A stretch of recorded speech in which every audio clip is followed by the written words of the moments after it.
સિંહોની એ યાદગાર જોડી હવે ઇતિહાસ બની ગઈ. જય અને વીરુ. પ્રથમ વીરુ ગયો, આજે જય પણ ગયો. સાસણ ગીરનું જંગલ આજે શાંત છે, કારણ કે બંને મિત્રોની યાદમાં છે. થોડા દિવસો પહેલા થયેલી લડત બાદ વીરુએ શ્વાસ ત્યાગ્યા અને ત્યારથી જ જય પણ એકદમ શાંત એકલો થઈ ગયો હતો. મિત્રની ખોટ એની આંખમાં સ્પષ્ટ હતી. જય હવે પહેલા જેવો ન હતો.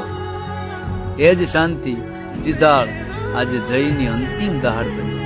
જય અને વીરુ હવે ગીરના વનમાં નથી, પણ એ ગીરના પવનમાં, ઝાડમાં અને અમારી યાદોમાં હંમેશા જીવતા રહેશે.